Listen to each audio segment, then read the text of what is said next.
Can you hear me? All good. Good evening, YouTube. Good evening, In Off the Post community. Welcome to a midweek special of our weekly or bi-weekly, as it is now, predictions video. My name is Trent. I'm your host. I'm also a sad Arsenal fan. With me is newly minted admin Chirag, our Manchester United fan, Mr. Consistency, as he calls himself, and we call him as well. Also returning is Brandon, a fellow Arsenal fan, beleaguered Arsenal fan, I suspect. And last but certainly not least is my fellow admin all the way from Deutschland and Spurs fan, smug Spurs fan. So we get another one for the midweek, is Sean. Welcome, gentlemen. We've got a full complement of the games for the Premier League, starting with Tuesday. So there's Tuesday, Wednesday, and Thursday night games. Starting on Tuesday, we have Wolves are hosting Chelsea at 6 p.m. Wolves, surprising late defeat at home to Aston Villa. That's now 2 defeats in a row for them. Chelsea, their first defeat in 10 games actually was at Everton, where they lost to a Gylfi Sigurdsson penalty.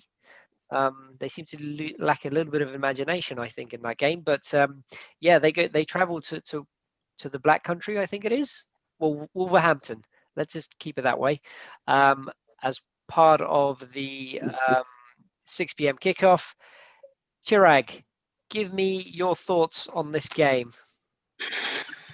This is a tricky one to call because of the recent results, but I fully expect Chelsea to bounce back 2-0. A 2-0 win at Wolves. Yeah? Yeah. Okay. Any particular kind of musings behind that, or is it just a case of that you want, you as you said, Lampard will have them back up and running again? Yeah, I just think Lampard will have them back up and running. I think Saturday was a one-off. They've had quite a few games recently, so hopefully that will just, well, not hopefully, but logically saying that might be just a one-off result. Okay. Yeah, I mean, that was their first defeat in 10 games, as mentioned. What about you, Sean? What do you think? You've got, I'm hoping you've got some notes there as opposed to doing some late night work. No working in the evening, none of that. After 5 o'clock, it's shut off time. Yeah, Wolves, Chelsea, interesting game. Yeah, no two ways to say about it. Obviously, Wolves are still missing Mr. Jimenez. They will do for a while, I think. Chelsea will bounce back. I'm going to go 2-1 Chelsea. Okay, I believe Chelsea lost this game last season, if I'm not mistaken. I could be wrong, but I think it may be a game that they lost. What about you, Brendan? Yeah, similar. I do think Chelsea will bounce back, get the win. I think they're quite strong, a lot stronger than Wolves at the moment, especially without Raul Jimenez. I was going to go 2-0, but I changed it up. I think Chelsea can get 3. I'm going to go 3-0 Chelsea. Okay, excellent. Yeah, I mean, Chelsea seemed to run out of ideas a little bit against Everton. They kept throwing on. They threw on Tammy, Abraham. They were just knocking balls into Giroud. Wasn't really working for them. And if as I said in the group, if Richarlison and Iwobi had half a footballing brain between them, I think they could have done them on the counter a little bit more than they did. But I think it might be. I'm also going to say 2-1 to Chelsea, just because I think it will be a tight game. I think Wolves will cause them some problems. And then moving on to the 8 o'clock game on Tuesday, I believe, is Manchester City are hosting West Brom. We had a rather uneventful Manchester derby that finished goalless. Manchester City looked, well, flat, frankly. But they have kept 3 consecutive clean sheets now. West Brom, doomed, and I've got doomed question mark. Because, they lost at Newcastle. They've got 1 win in 10 games. Not looking great. I mean, surely this is a straightforward home win, right? Well, no question. Sean, sorry, I should have aimed that at someone first. But yes, go ahead, Sean. Absolutely no question about it. Okay, yeah, City looked flat at the weekend. I think they'll bring in other players. I think this is a game where Foden will start. Ferran Torres will come back into the team. Jesus he's just not good enough, is he, really, to lead the line for City? Let's be honest. Raheem Sterling's just come back from not really played much. He's had a bit of injury issues this year, I think. But I'm still going to go 4-1 City. Oh, Ouch. okay. Okay. Well, no, I'm surprised. I'm surprised he actually had West Brom to score, because 4-0 would have been. But anyway, what about you, Chirag? I don't think it'll be that high. Actually, yeah, it might be. Yeah, I'm trying to think. I'm like, would it be 4-0? I'm like, I'm going to go 3-0. 3-0 City. Okay. And finally, Brandon? I think City will get a clean sheet. But I don't feel like City this year, they haven't really had many games where they've been smashing teams, even the smaller teams. They're just sort of getting the results. And like you said, they have been playing flat against Manchester. That was quite a bad game, boring game from both sides. But I think it'll be a win. I'm going to go 2-0 City. Okay. I think this is going to be where City do what they do to small teams at the Etihad Stadium. And I'm going to go with 5-0. I think West Brom could be in for a hiding. It's not looking great for them. Okay, and then moving on to Wednesday night, and oh God, here we go. So Arsenal at home to Southampton. I just don't have the energy to discuss Arsenal anymore, frankly. And I was saying earlier before we started recording, listeners, viewers, that the season that I picked to be the host of a YouTube analysis show is the season where my team is more abysmal than ever. So, oh God, it was a 1-0 defeat, as we know, and we lived through and we suffered. You were hosting Southampton. We got a stupid red card. Southampton, who are the form team in the Premier League now, following Spurs' draw, they have one defeat in the last 10 games. They had a straightforward 3-0 win at home to Sheffield United. I am honestly terrified, and I think that we are going to. I think we're going to lose this, and probably going to lose this 1-0. And I can just see it that as we amble towards getting some sort of winner, Theo Walcott pops up on the counter attack and does somebody on the halfway line, and he's in and scores and doesn't celebrate, because he feels sorry for us. I think honestly, I am not confident about this game at all. And Brandon, I'm going to go to you as a fellow Arsenal fan. Yeah. Give me some hope.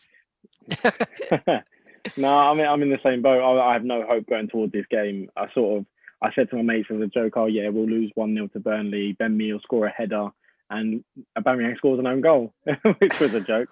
And I think I do think it'll be a struggle of a game. Arsenal have no creativity at the moment. We really lack that. I don't know. There seems to be issues inside the club as well, which no one really knows about. I think with positives from last game is that Xhaka got a red card, so he's off. He can't play. So that's a good thing. And maybe Willian will be benched for Pepe. Will that be a good thing? We'll see when they play.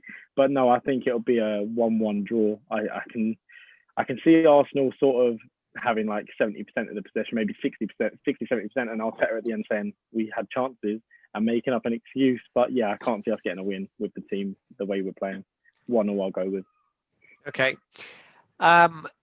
Sean, as a Spurs fan, you must be loving this. I can see the emotion inside. Just or has it got to that point now where you just feel sorry for us?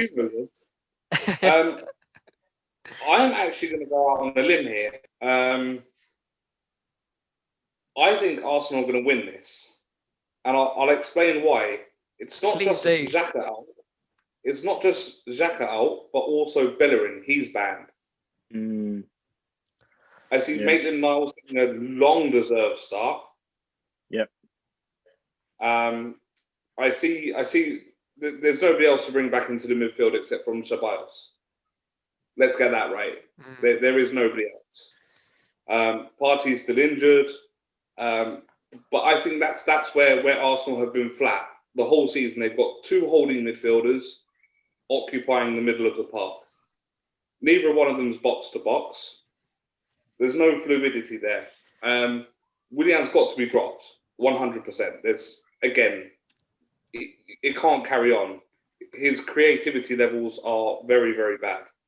However, Pepe coming back into the team, Southampton, this is it, right? It's tough. Southampton are on good form, but we have to remember it's Southampton. Yeah, but I think just to interrupt you, and I apologise. I just think that when we've seen, especially this season, where it's like, oh, it's only this team or that team, a lot of them have come up and gone, well, form, or reputation's gone out the window. I mean, we saw, and we'll move on to it, but Fulham, holding and should have probably beaten Liverpool, so go on, continue your point. I apologise. Let me rephrase. I think Arsenal can win this one. I think they're going to be the makers their own undoing, though, and I think Southampton are going to nick this 2-1. Oh, so you thanks. So you've dangled it there, and then you've taken it away. Got our hopes up, yeah. It's hard. It's hard to see who comes into the team to make a difference, because the only person who could really make a difference is not even in the squad. It's not even registered. Oh, please don't. It hurts me every time. Don't. It physically hurts me. You're right, and I know what you're going to say, and it hurts.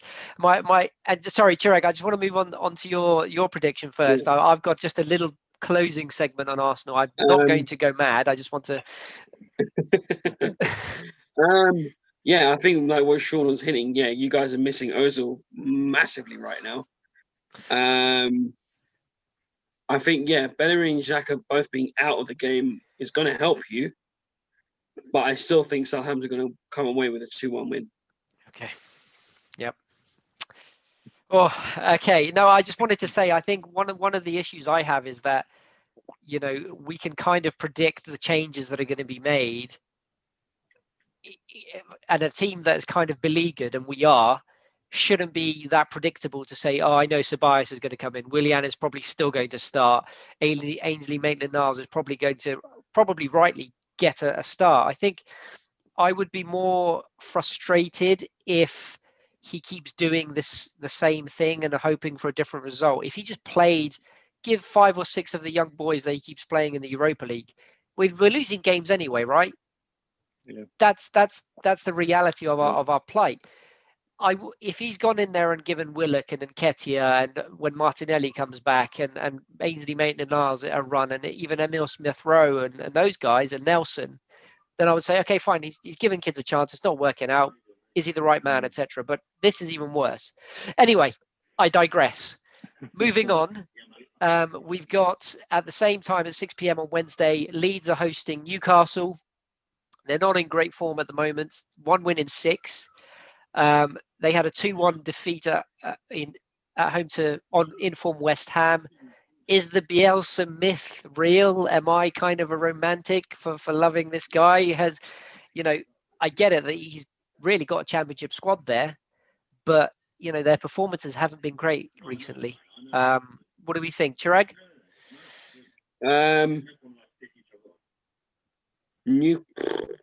Newcastle win it 1-0. Okay. Oh. A Steve Bruce job.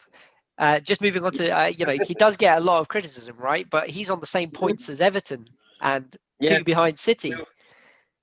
They won 2 in a row for the first time, beating West Brom. But maybe they will pull a surprise. What do you think, Brandon? I think Leeds will get the win. I'm going to go 2-1 Leeds. 2-1 Leeds, you say, yeah? Yeah. Okay. Yeah, I think Patrick Bamford's playing really well recently. I think he'll get at least 1.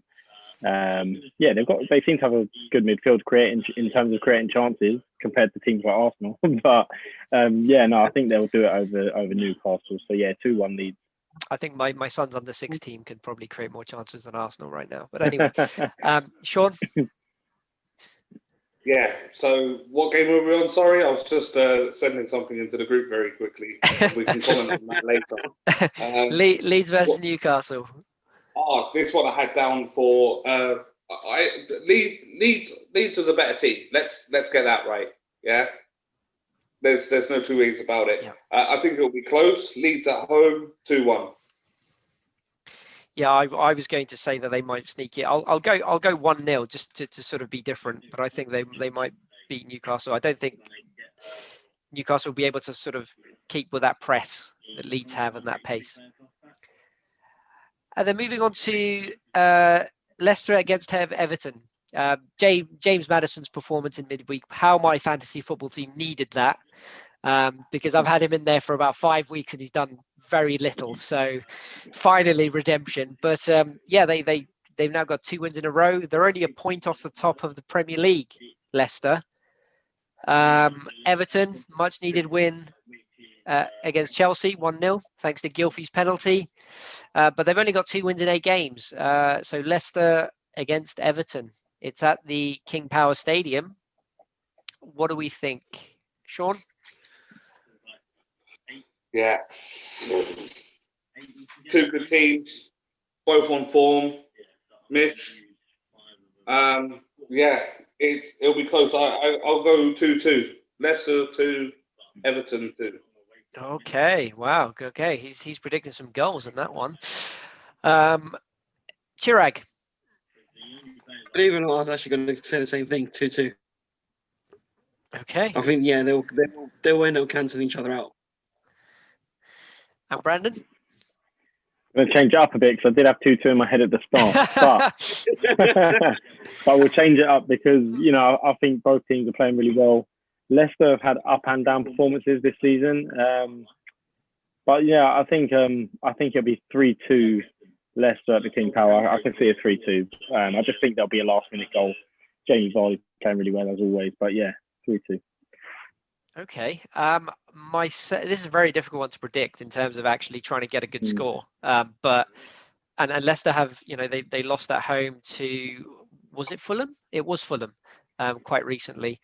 So, but I just think Everton's form is not good enough. You know, 2 wins.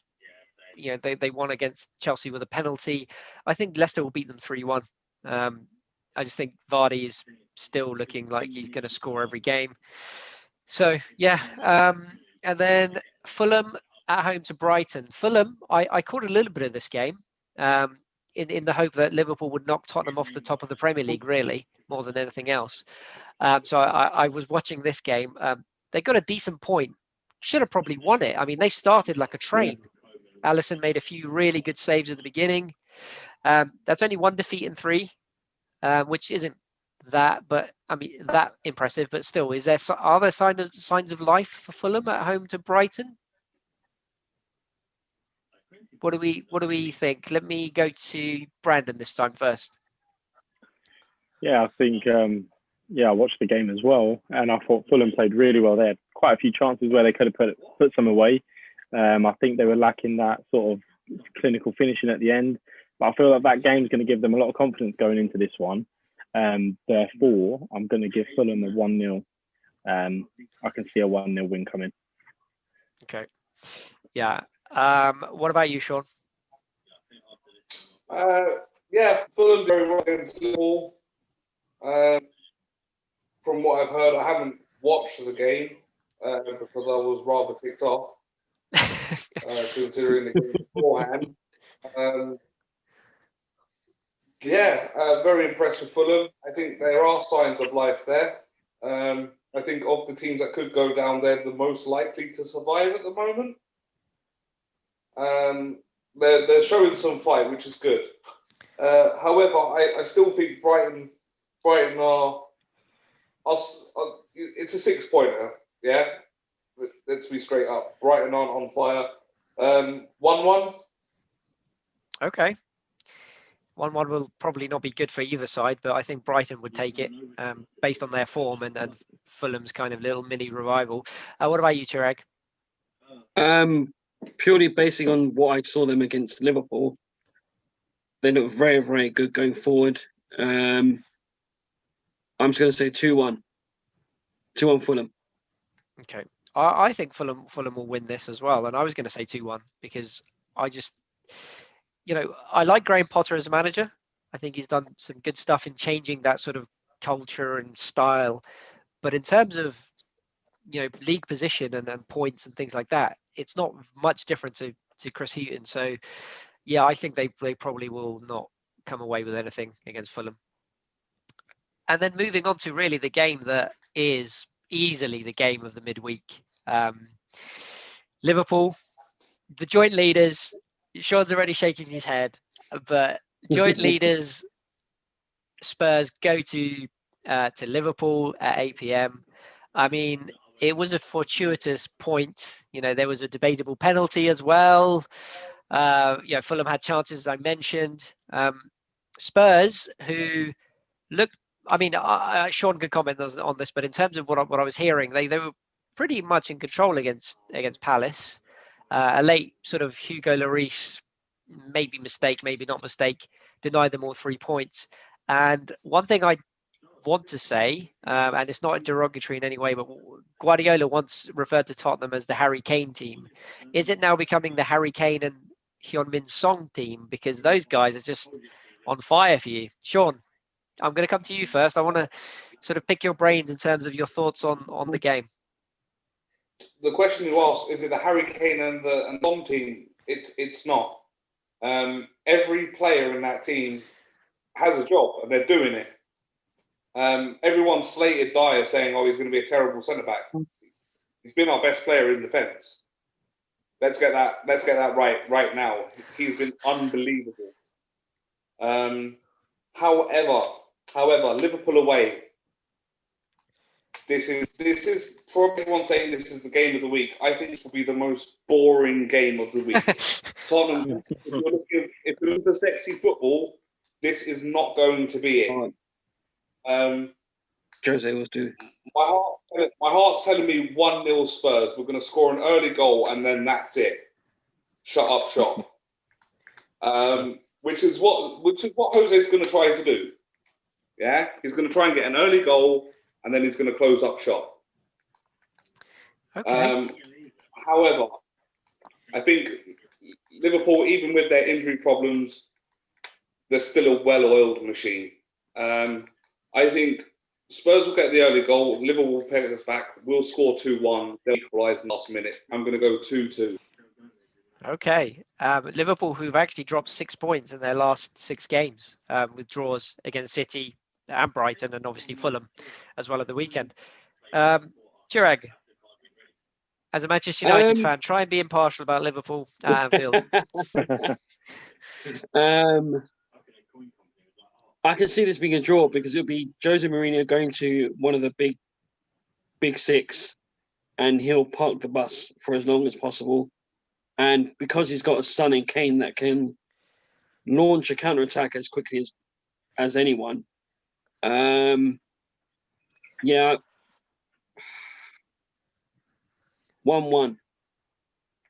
Okay. I can see 1-1, yeah. And Brandon? Yeah, I think it's going to be a good game. It's weird. I spoke to some Liverpool fans, and Liverpool fans I've spoken to, 2 I spoke to earlier. One said, I'm not confident we're going to win. We're going to win easily, even without the centre-backs. And then one Liverpool fan said, it's got draw written all over it. But, I think at Anfield, that place is just like a palace at the moment. There's just no one can beat them there. They're undefeated in like 60, 65, something like that there. I can see Spurs scoring first, and then I think Liverpool will come back and win it 2-1. I think it'll be that game just to put Liverpool back up there competing. But yeah, hopefully in any way, knock Spurs down one. Yeah. I mean, this is the game where I expect, and I know he was missing at the weekend, but I think this is the game where Bale comes in and he makes his mark. This is the game he's built for, right? All that time on the bench for Madrid, ready for this. No, I mean, who knows, right? I mean, it's a crazy enough season. Who knows? Yeah. Maybe Gareth Bale does score the goal that will ultimately win this game. If only Carrier was still in goal for Liverpool. Yes, exactly. He'd probably score a bicycle You'd kick. be guaranteed to win. It's difficult because we know what Jose Mourinho is going to do, and he's going to do it really, really well. In that, as you guys have alluded to, it's one of those where he will kill the game dead if he has to. He doesn't care, right? I'm out there to get a result, and I don't care what you think of me or my team. I just think that Liverpool's sort of knack of grabbing something, I don't think they're going to win. I think this will be a draw. I think it'll be 1-1. But I just think that Liverpool's, knack of just getting something, pulling something out of nothing, like you had the weekend, a penalty against Fulham, somewhat lucky, but they've had, a couple of games where they haven't played well, but still have come away with narrow wins. So I think it wouldn't be a disaster for them to draw at this point in the season anyway. So I think it's going to be 1-1, but I do think it's going to be a very, very uneventful game, which is a shame. But anyway, moving on, we've got a North London derby at the same time on Wednesday. It's West Ham against Palace, and only Southampton. Sorry, another London derby, I said. I thought it said North London. I was like, no. I would never mention North London derby unless I really had to. And another London derby. We've got West Ham versus Crystal Palace at the Olympic Stadium, or whatever it's called these days. And only Southampton and Spurs are actually in better form than West Ham. They've had 2 defeats, 2 draws, and 6 wins in their last 10 games. Palace, who held Spurs at home with that late equaliser, which obviously made Sean angry. They're not very exciting, but they don't care, right? What do you think this game is going to give us, Brandon? I think Palace are going to win it. I can see 2-0 Palace, and just because the way they played against Spurs, it depends how you're looking at watching the game. I found it quite entertaining from a Palace point of view, playing against that Spurs team, who are probably best Spurs team they've had in don't know how many years, and they're playing at really good form at the moment. And the way that they were playing, and players like Eze, who was an amazing player to watch, but he was just in and out of the players, taking on the Spurs players for fun, and then obviously they couldn't find the net too well. But I think against West Ham, it's the players aren't as great as obviously the Spurs team, but I can see a 2-0 win from Palace. I thought they were really creative against Spurs. But yeah, I'm going to go Palace 2-0. Okay, fair enough. Sean? I disagree. Palace flattered to deceive against Spurs. They had a good spell of 10-15 minutes where they got the goal. But Gaeta, let's get this right, yeah? Gaeta kept them in that game. That game should have been, normally would have been 2-3-0 before the end of the first half, had it not been for the keeper. Not surprising, an Arsenal and Tottenham fan not agreeing, but continue. West Ham on a run, yeah. I would go West Ham 2-1. Yep, that's exactly what I was going to say. I don't see Guy lightning him twice and Guy having an world. Yeah, he made some good saves. Especially there was one I think from Dyer's free kick, which was just amazing free kick and an amazing save to go with it. Absolutely. I've never seen Dyer hit a ball so well. Well, I did in the penalty shootout against Colombia, but anyway, I digress. Chirag. I'm going to say 3-1 West Ham. Okay. And any thoughts as to why, or just because West Ham are on form? Just run off form at the moment, and they just a run off form right now. Moyes has got them playing well. Can't believe I'm saying Moyes is getting a team to play well, but but yeah, I think 3-1 West Ham. Okay, excellent. So let me just get that there.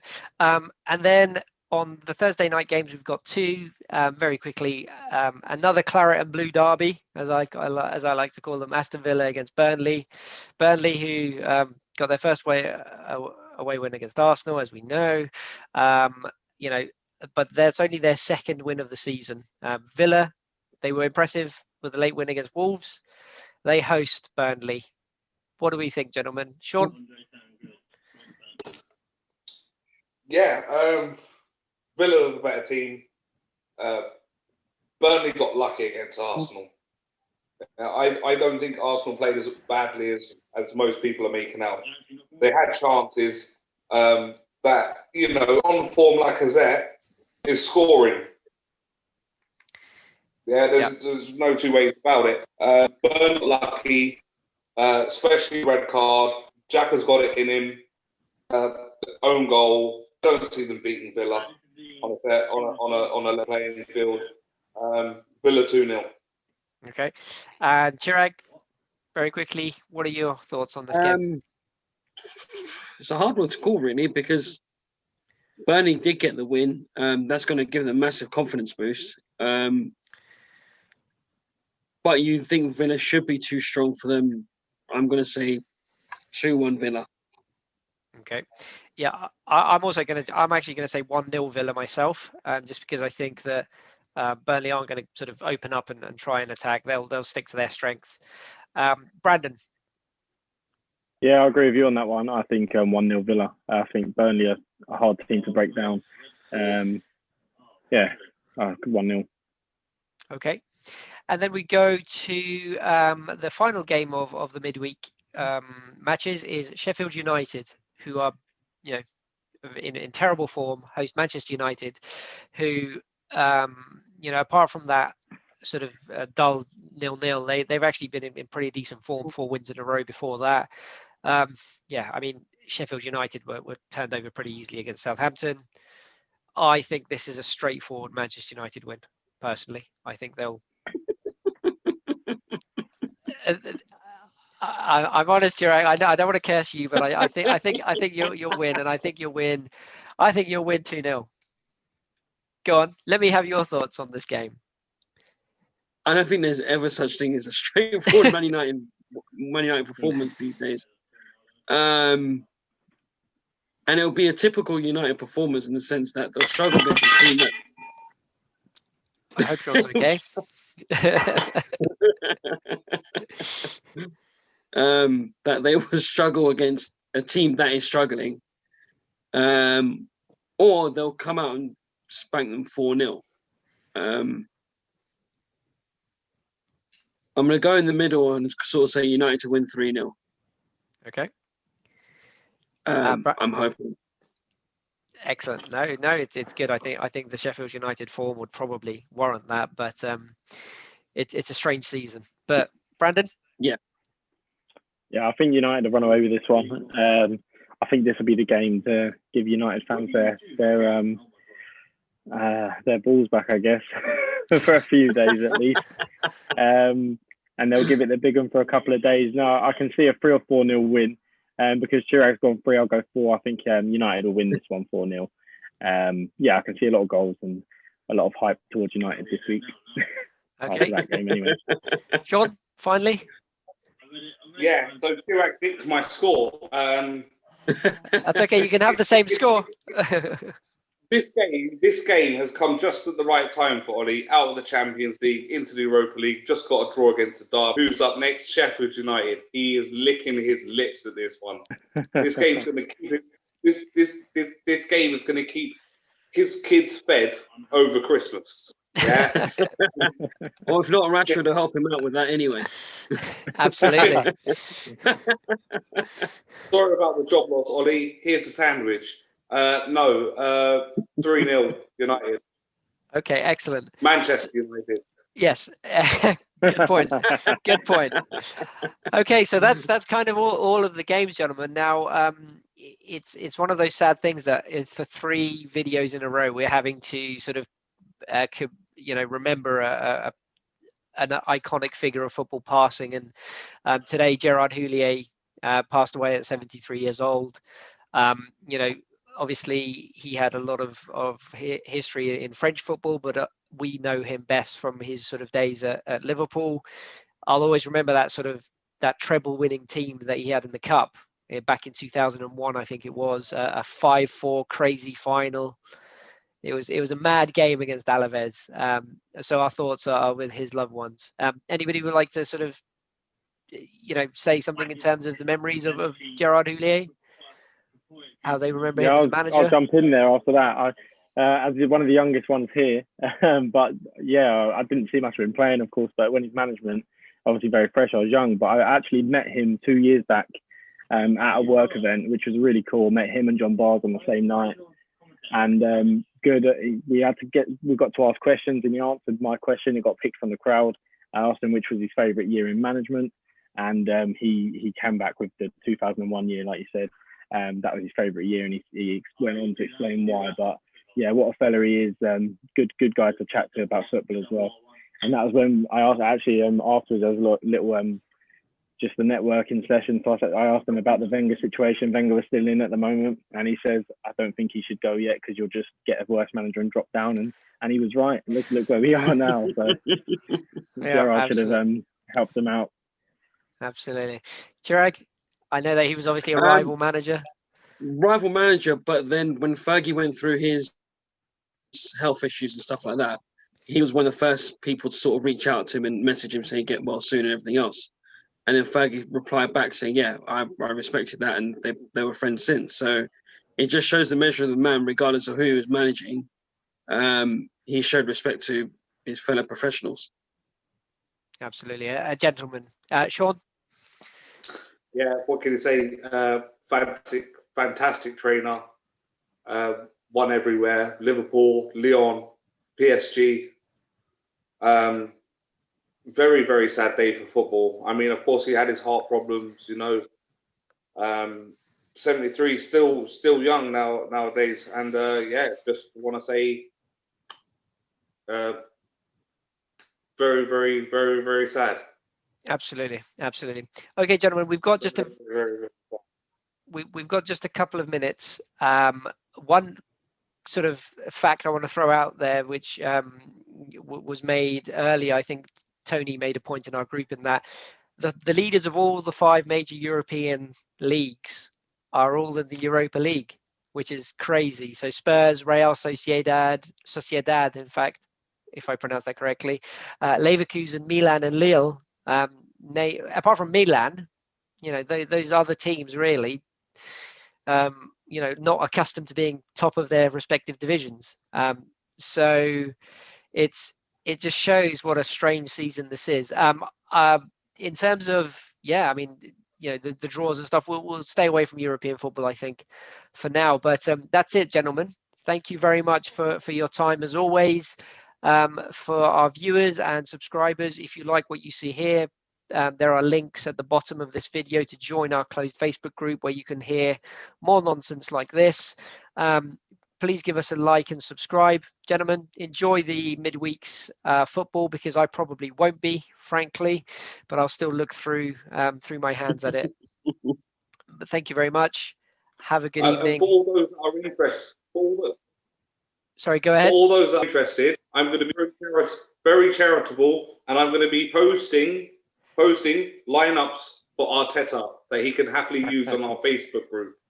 I've just seen it, and one of them won't be playing because he'll be out the door. So Thank you. That's the lever. Okay, gentlemen, thank you very much. I'll leave it there.